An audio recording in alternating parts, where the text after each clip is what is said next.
Also, now, please be advised that all entrants in the unofficial events, and I'm sure some of you are here are entered in addition to all volunteers, helpers, and mechanics who must register at the NATS headquarters to confirm that you're at the NATS and obtain a name badge. If an entrant is entering only unofficial events, then they must register at NATS headquarters as a mechanic and pay a $10 fee to AMA. The wording that will appear on the entry blank is all participants in unofficial events must be registered with NATS headquarters as either a NATS competitor or a mechanic. If you are entered into an official event, you are automatically a mechanic, so you need not pay the $10. You've already paid enough. It only costs you $50, so you better be serious about it. And then we will investigate, and I accept the protest form and hand it to Brenda Schutte, who is the category director, without comment. So I'm not involved with that portion of it. Is that clear to everybody? So if you are here now and are an advanced pilot and you didn't build your airplane, get up and go into where the appearance points are being judged and tell Shereen that you don't get appearance points. Okay? Now, some of the people have been concerned about the schedule that we are involved with, which is somewhat compressed, and let me explain the reason for it. It is not a conspiracy against the Control Line Precision Aerobatics Group.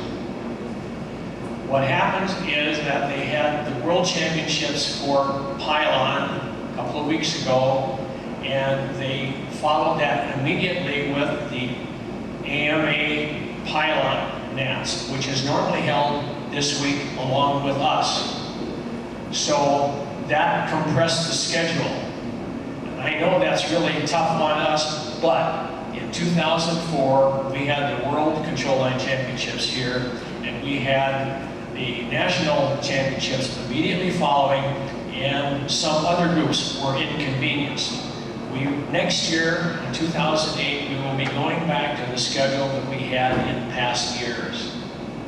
So that's why it is, and the reason that the whole field is shut down is those IMAC airplanes or those RC scale aerobatic airplanes cover a lot of sky. Way too much sky than they're supposed to, but that's the way it is. The field is theirs for that period of time. And those who don't think that it's dangerous when those airplanes are flying, two of them went in today. One of them went in the LPAD parking lot, and the debris field was about 20 feet in diameter. So they make a big bang when they hit the ground, and it's dangerous. So safety is the paramount effect. Okay, that's why it happened, and so we are going to live with it. And that's why the whole site is used up. I will add that, and of course you can't leave here now and go fly because the airplane is being judged for appearance points, but the field is now open for practice.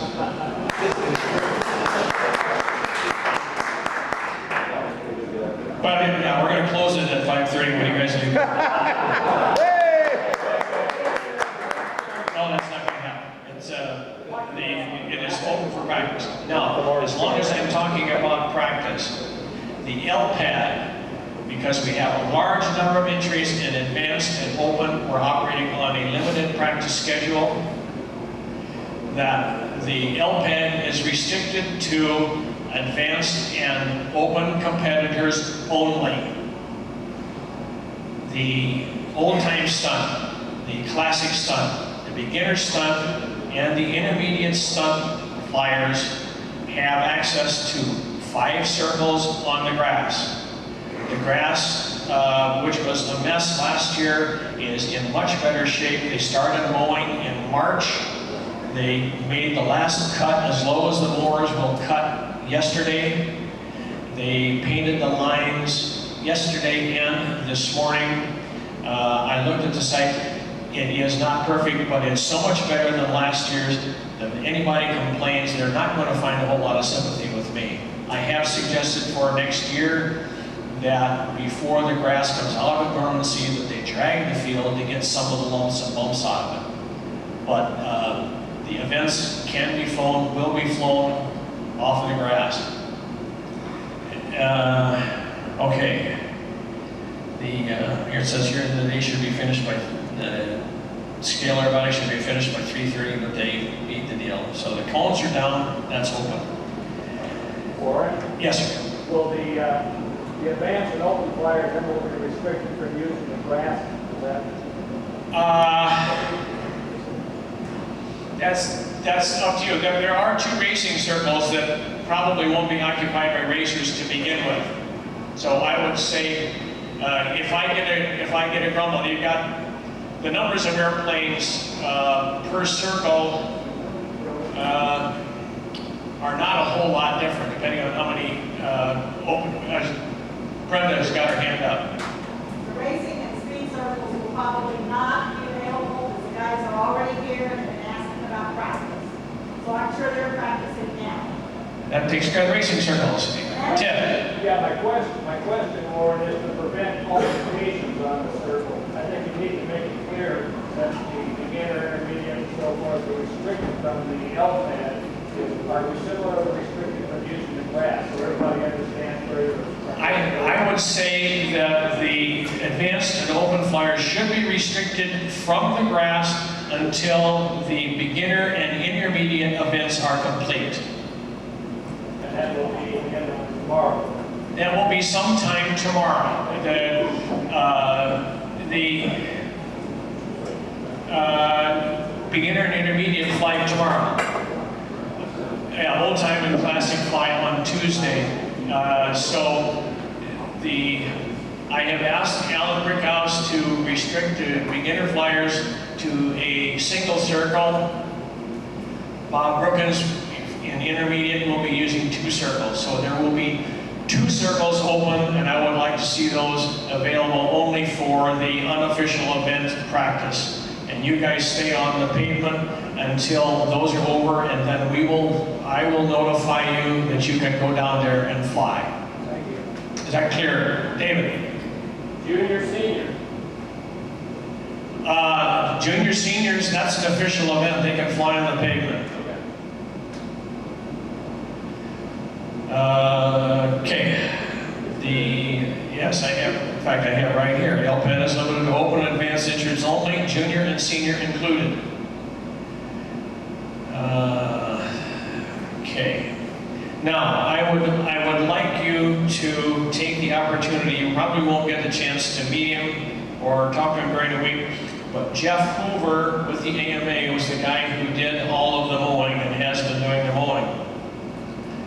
The circle painting, which is a horrible, messy, lousy job because the spray painter clogs up probably every 15 or 20 minutes and splashes paint everywhere. The people that did that were Melvin Schutte, Bill Lee, and Doc Holliday. If you see them sometimes during the course of the week, say thanks. Let's see.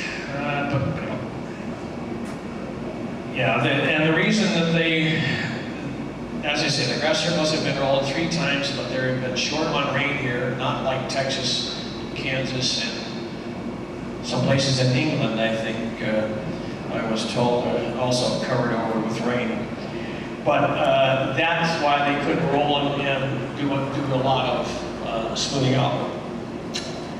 Okay, the judges seminar takes place at the Signature Inn meeting room tomorrow at 7 p.m.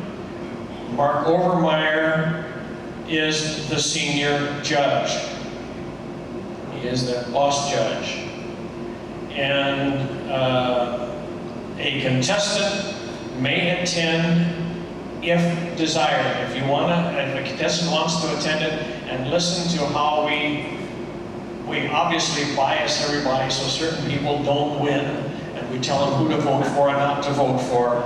So I want the contestant so they can report it accurately and then fill in Peabody so he can be at least informed what's in the song.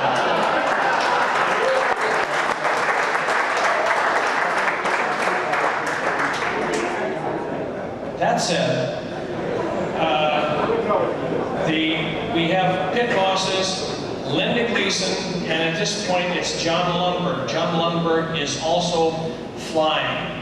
If I can get a volunteer to be a pit boss on a circle, which is a job, I assume that Linda is going to take care of the whole thing since she's got so much experience doing it, does a real fine job, that she will continue through Saturday morning, and we will be done with the other circle, or other 2 circles, by Friday afternoon. So that person will be working essentially Wednesday morning through Friday.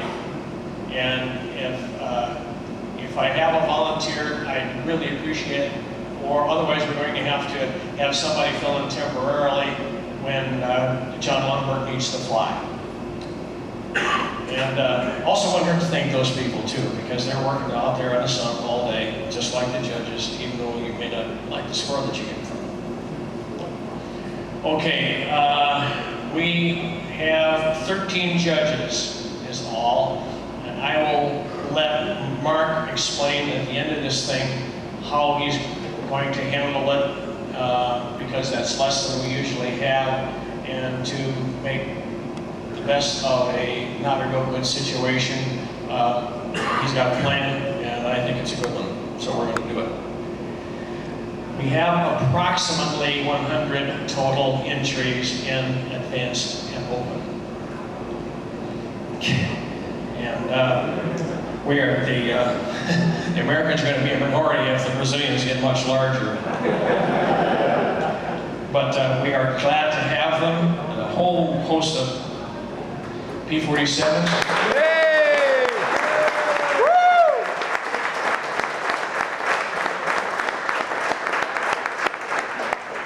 When I see Thomas Case Jr. is still a Mustang fan, so I'm going to carry that through the line. Okay, let's see. As far as the format, you can start practicing at 6:30 a.m. If you start a little sooner than that, and I catch you, you are subject to disqualification. So I don't know whether it's worth a try or not, because I do sometimes get out that early. Okay. You know the answer to that. Okay, basically, on the first, the format we have is a little bit different than we have done it before, and I want to explain why we're doing it. First of all, the contestants voted for it last year. We are commingling, you want to call that, we are melding in the advanced and open flyers, so they will be on the same circle in front of the same judges at the same time as the open competitors. So you will get a real opportunity to find out how you stand at the time. Now, what will happen is that the score sheets that the judges have do not identify whether or not the pilot is in advanced or open. So it's a kind of like a blind draw. They will judge what they see. So I think it's a good deal for the advanced flyers. That's the way advanced and open, that's the way advanced originally started.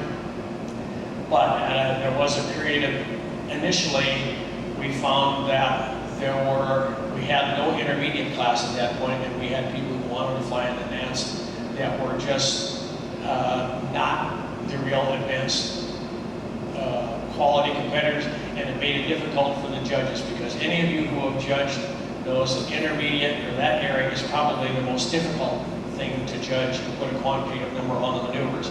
But they are being combined. Now, everybody will be flying 2 flights on Wednesday, excuse me. 2 flights on Wednesday on one circle. They will move to another circle on Thursday and fly 2 more flights. That flight group, then you will take the best or the better flight from each circle total them up, and that will determine the top 20, or that will determine the top flyers on your circle, in your group. We will then, at that point, separate the advanced and the open flyer. So the top 5 advanced and the top 5 open flyers on each circle will proceed, the advanced flyers proceeding to the open, or the advanced finals on Friday, and the top 5 from each circle in the open entries, they will go to the top 20 day on Friday. So then they get separated out. During Wednesday and Thursday, you get 2 attempts per round. Excuse me, yeah, because you fly 2 rounds on each circuit each day, so you essentially have 4 attempts for 2 officials on Wednesday and Thursday. On Friday, the open top 20, there were 2 flights to be flown, 1 flight on each circle, or each of 2 circles. And those scores will both be counted to determine the top 20. Well, Friday is top 20 day, and you determine actually the places 6 through 20 and designate the top 5 who then qualify to fly in the open finals on Saturday.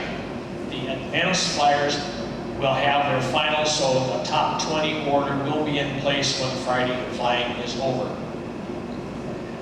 On Saturday, on the open finals, we will have 5 judges with a high and low flight discarded, with the best 2 flights determining the open champion and the top 5 positions. The junior senior will also fly on Saturday morning in front of 5 judges with a high and low out. They will have 3 flights. Best single flight determines the placing. Walker Trophy on Saturday is 3 flights. You take the 2 best scores, less appearance points, and there are 3 flyers there: the open champion, junior champion, and the senior champion. Okay, that pretty much covers the NATS as far as Wednesday through the official flying is concerned. There are a couple of things that I do want to mention is that some of you may not be aware of it, but we are in the actually 6.5 months into a new rules cycle. Now, if there are some of you out there that don't like the rules as they exist, my suggestion is, rather than writing complaints on the email, that you sit down and write a proposal and submit it to Gary McClellan, who is the chief of the Control Line Precision Aerobatics Contest Board. Is that right, Gary? And those proposals must be submitted to, I think they send them to AMA and AMA sends them to you. Those must be into AMA by September 30. So you have about 2.5 months to write the proposal that you would like to see, whether it be whatever. Okay, let's see. The PAMPA General Membership Meeting is going to be Wednesday at 7 p.m. And that is at the AMA headquarters in the 2nd floor conference room. And first come, first serve. Yeah, this is a meeting of, let's see, it's the president, before the election of president, secretary, treasurer, and the odd number districts, 1, 3, 5, 7, 9, and 11. So those people will be nominated in place so we can have an election this fall and have new officers in 2008. Banquet.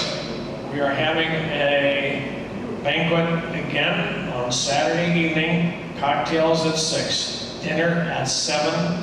It's at the Horizon Center, which Our experience has been, yes, it costs a little more money, but you pretty much get what you pay for. You're going to have, again, you haven't had it since last year, so you shouldn't be bored with it. Chicken cordon bleu, salad, 2 sides, and a dessert, and coffee or iced tea. That will cost you $26. I will have a sign-up sheet on site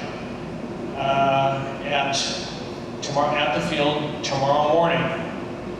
Now, there are those of you out there who feel that that's a little bit expensive, but it's once a year. That's an $18 dinner, and you know it's not a la carte. You get everything. It's a plated dinner. It's not a buffet, so you can sit and have a toddy while you're doing the thing. And at the VSC this year, I paid, I think, $35.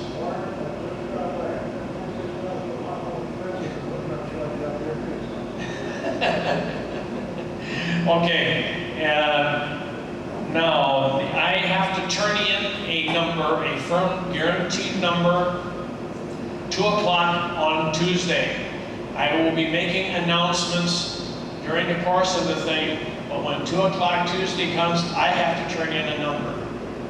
So, and there is no money to be paid to me. You pay when you get to the banquet. I would encourage you to go. It's a good meal. It's a nice evening, and I'll try not to go on too long so the meeting doesn't last forever. Now, I think now at this point, turn it over to Mr. Overmeyer, and Mark can tell you how things are going to go, and then we're going to have a bit of a forum. I have a couple of things to bring up, and I know some other people out there do that we can talk about. And that's primarily concerned with the Nats, what events we're flying, and those sort of things, which I think we'll have enough to do at the panel meeting on Wednesday that we can get some of the stuff out of the way. Randy.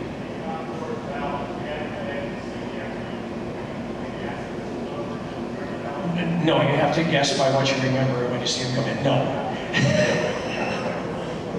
4 numbers, only your own, right? Yeah, thank you for bringing that up. At the completion of the appearance judging, you will all be allowed to go in and make your choice for the concourse award. I do not want any airplanes to leave that room for 30 minutes after you have access to the room where everybody has voted, whichever comes first. Reason being that you get an opportunity to look at all of them, and the people can do their job the way it is, and I think it's a little fairer for some airplanes that may be hiding in the weeds. You'll be able to look and pick out the airplane that you want to choose. Any other questions right now? Okay, Mark?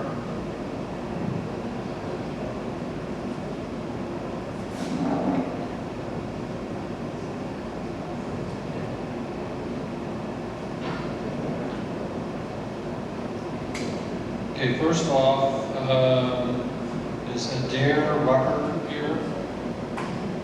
Adair Rucker, 21900. You have an airplane out there, Shereen needs to see you. I don't see anybody moving. Okay.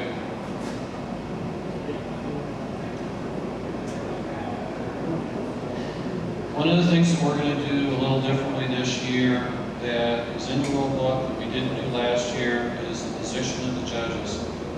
In 14.17, it talks about the judges' positions and how you, the pilot, are supposed to position the judges on the circle where you want them to be, and then the judges can move 1/8 of the circle from that position. And that's what we're going to do this year. It's basically following the same thing that the FBI's do. Quarter lap total. You can move 1/8 of the circle, 1/8 of the lap, one way or the other from where you position. According to the rules, that the next pilot who comes up, if they do not reposition the judges, you assume that that's where you're supposed to be. Since this is going to be sort of a transition year, I will instruct our judges to try and ask the pilots, is this where you want us to be? So so that that can help you remember if we're not in the right position, then we go, oh yeah, we can move over to there. This also means you might want to try and fly the positions on the other side of the circle, fly your maneuvers on the other side so we can see them. If we have some of these days where you have swirling wind and you're flying all over the place, we may not be able to see them because we're not going to move so that we're downwind from where you're at. Any questions? Okay.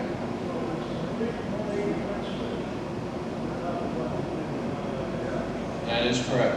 If they want to fly it right in front of you, we will have to do the best we can trying to score. We can always judge better if the maneuver is on the other side of the circle from us. Make sense? Okay, next thing. Because we are limited in the number of judges I was able to come up with this year, one of the ideas that I came up to Warren with was on Friday, we may only have 13 judges. One of the things that Warren would like to be able to do is to have 5 judges when both circles are open so that we can throw out high and low, just as we do in the past. What that means is that on the advanced circle, we would only be flying with 3 judges. You would do your first round of advanced, all 20 flyers would fly in front of a set of 3 judges. When open is finished, I will take 3 of the judges from open, and those 3 judges would then judge the second round of advanced. Any questions? Unless I come up with 3 more judges before we, and both scores would count in advance. Any questions from advanced flyers?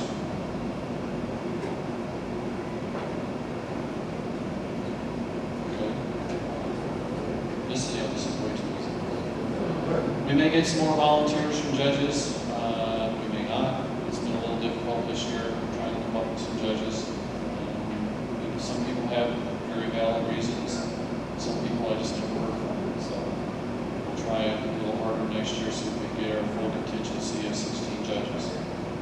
Are there any questions about judging in general?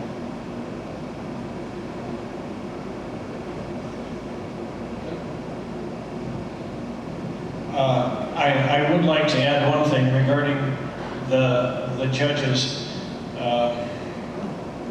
That we have never, ever turned away a person who wants to judge the nationals.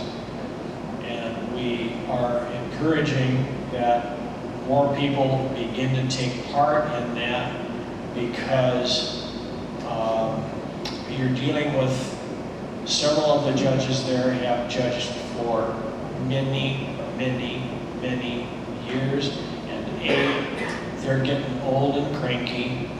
And they figure it's time for somebody else to step up. And I personally feel that it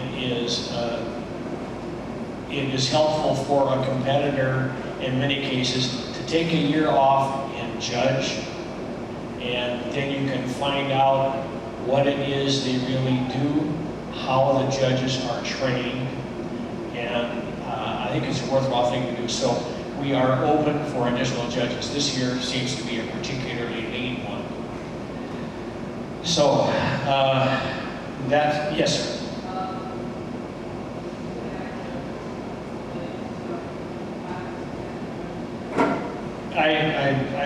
Yes, and then you must have dropped off there for a minute, but yeah,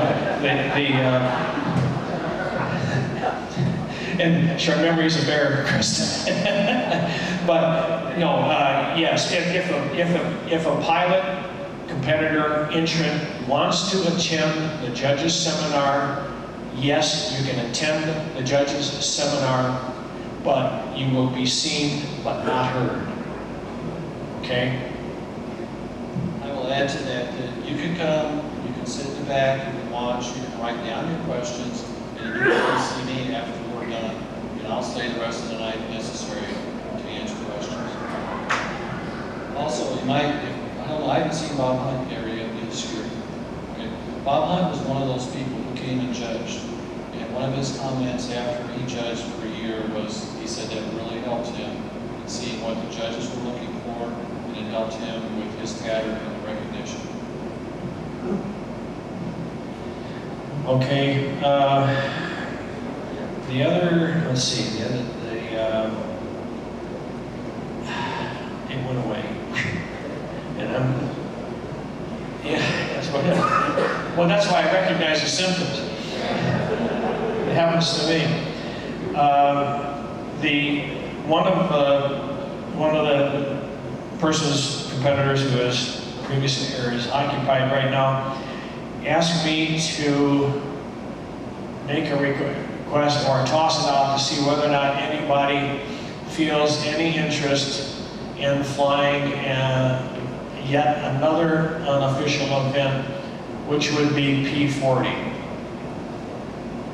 And I'd like to, it would be strictly, well, who knows what it would be. It would be something that would have to be worked in with whatever schedule we had. It would probably be flown on grass. But the person wanted me to bring it up because there are, I guess, more contests that are having a P40 event. Let me see just a show of hands of people who would be interested in such an event. Okay, how many would not be interested in that event? Not so many.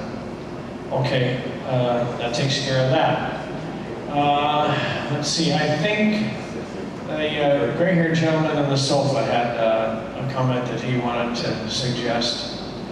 Frank McMillan, former president of Pamela. Former lots of things. Okay, I'd like to address an issue that was brought up last year where we were talking about advancement from advanced class open into mass. Well, as you remember, we had some discussion. I know Ted talked about, well, let's clean up the judges and get better training nationwide, and maybe we can clean this with judging. And I always disagreed with that because invariably, the only way you can really compare the flyers is to get them together in the same venue. Well, as I was sitting on the can where I usually get my best ideas, I was thinking about Warren's organization of the events this year where we have advanced and open flying together on the same circle. And even his discussion this time where he says there's no identification of the flyers, advanced or open, and they sort that out in the end. So my proposal to you, and I will write this up to be included in the policy of how we advance, is that in this particular case, you have advanced flying with open judged under the same criteria together. If an advanced flyer flies a score that would put him in the top 5 in that circle in open, then my proposal is that that flyer is then advanced to open, and he's no longer an advanced flyer. He's flown it. He should be there. There's no real argument about that. And then another slot becomes open for an advanced flyer in that circle. Now, Warren said when I discussed this with him that there might be some issue saying that an advanced flyer might give up appearance points or might not have appearance points because he didn't build the airplane. Well, my contention is if he flies well enough to qualify a score, he ought to be up there. Now, what this does is it puts everybody in the same status. If you're good enough to qualify an open score against everybody in the same criteria, you ought to be an open flyer, period. Now, it seems very simple. I'd like to hear some comments from you about that. I mean, this may have other holes in it, but I'd like to answer them and discuss them if we can. We would have a significant imbalance between the number of advanced flyers and the number of open flyers. So you end up with the open flyers on Friday running significantly longer than do the advanced flyers. So by mixing them in, and both the advanced and the open flyers will be seeded based on past NATS performances. If they are new to the NATS, then we will take a swag. We try to do the very best we can, and we have had competitor, and last year Alan Brickhouse sat in on that seeding process, and he found no irregularities. Now, if anybody has any questions about that, that's why we do it.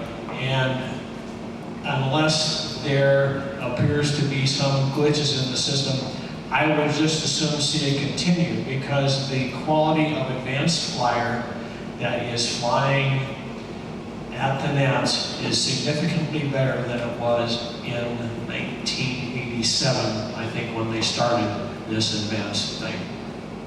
On the way out here by walkie-talkie, this whole concept of seating out, the administrator sometimes gets jobs because the seating is supposedly aiding the people that have done well in the past, and some people believe that to be true, but the opposite, the opposing point is if you don't see, then you just draw numbers out of a hat, then you have the problem of getting the heavy, the hard circle and the soft circle, and you get complaints from that as well.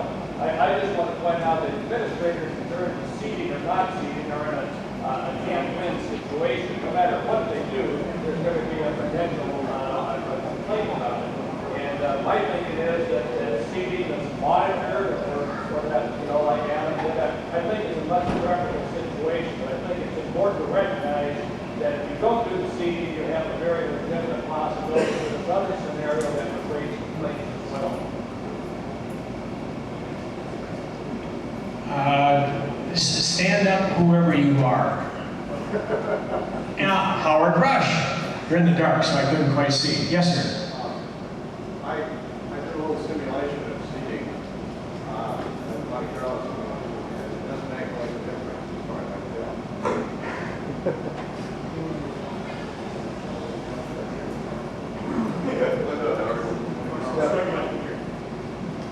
I did a Monte Carlo simulation of seating.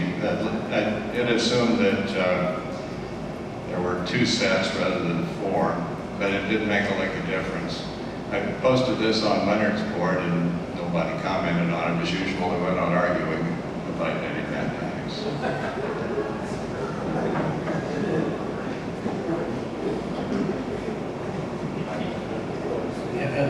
Atlanta is going to be heard from.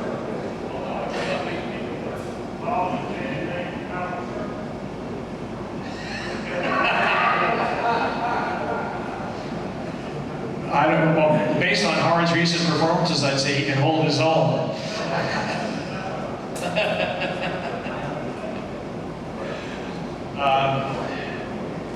The reason that I have, since at this point I'm running the Nationals, and I've been in favor of it, I think this idea may have, can we blame it on Arley Pressler? Sure. Sure we can. I don't know. No, I want to be accurate. Did he start that, the seating of the circles? Well, the reason that, and I don't know about Monte Carlo simulations, I can't play a Nintendo, so the reason that I think it's a good idea, and I agree with Ted that you can't win, but most events that have that either seed or qualify, and my feeling is that it's the most accurate way when not everybody gets seen by the same judges. And you can you could, by the draw of a hat, end up with a very soft circle and have someone that doesn't deserve to be there. Maybe that will happen anyway because of some judging anomalies. At this point in time, I feel that seating is the most equitable way of proceeding at this point. Yes, sir. I'm agreeing with you on the seating. I believe that definitely is the best that needs to be done. That wasn't the question brought up though. The question was whether to do the advance up to the open. I like the idea and concept because there have been years that some of the advanced winners definitely could have made the top 20 with no problem in open. I am questioning in my mind. I'm just rattling the thought would it encourage more open people just to move to advance? Because if they qualified in open, fine, and if not, they can qualify in advance. It's like a double.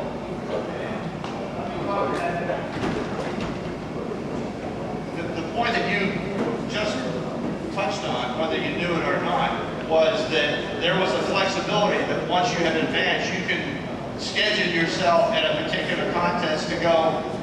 If there's too many open flyers that I can't beat, I go to another one for trophy. That's not the point of the thing. The point of the whole advancement system is, once you've legitimately advanced and met the criteria, you can't go back. There's no choosing your event. Now, I must say, though, that I know from Linda Gleason that there have been people in District 8 that have tried to do this. And as soon as she brought it up, we stopped it. That's not right. There are people, though, that are flying in open throughout the country, but will fly in advance at the national. Well, that was what my proposal was supposed to take into account. And frankly, it was the same bit with the judging, where you have not been seen by the nationals level judging, and you're only seen by local flyers. You could theoretically advance yourself because you're dominating the advanced class, advance yourself in open and be flying in open. And you could be flying around some of the contests in the country. But then legitimately, if you haven't been advanced at the national level, then you can legitimately enter advanced. Now, what this proposal does is, and we are flying everybody together, it puts you at a skill level where if you fly it, you're going to be advanced. And you don't have a choice about it, even though you may have entered advanced. And as you said, we have had advanced flyers that are throwing up big numbers, but usually it's been where the two classes have been separated. Now we have a case where everybody's judged the same. The judges, although they know some of the flyers, don't necessarily know everybody. If an advanced flyer posts a score that's an open qualifier, he's there. Would that mean that they are there permanently? Yes, that's it. When you advance at the nationals, you're it. Now, of course, it's basically an honor system to say that once you've been advanced, and I haven't really heard of anybody that's really violated that. But once you've advanced at the next level, that's it. Once you go to the higher level, you really shouldn't be going back and start playing games with buying trophies. Yes, sir. Does that mean that if you're an advanced level pilot and you qualify number 5 in your circle, right? If I understand right, he's automatically advanced to expert or open. If you have the 5th score, yeah, and you're going to fly in the top 20 on Friday for open. You're going to fly open. Okay, so he would displace someone who had already entered open. Is that correct? Yes, sir. All right. You flew it. You get it. Yes, sir. This may have been hashed out previously, and I apologize if I'm asking the same question again, but since belonging to AMA for several years, it was my understanding that the AMA is an age classification, that you have junior, senior, and open. That's correct. And then you have the Pampa classes, which is separate and different. That's correct. You have beginner, intermediate, advanced, and expert, which in this particular case, there is no expert classification. It's just open. So as if you build your own airplane, as soon as you meet that age classification, AMA, you are an open flyer. And I don't know what the answer is, whether they had an expert class and they had an open class, or what the situation Well, is. the discussion a lot of times has been, should we fly all Pampa classes? Right now, the decision that we keep junior, senior, and open more or less follows the tradition that's been established over the years, so that we fly junior, senior, and open and fly into the Walker Cup. Frank, let me give a couple of examples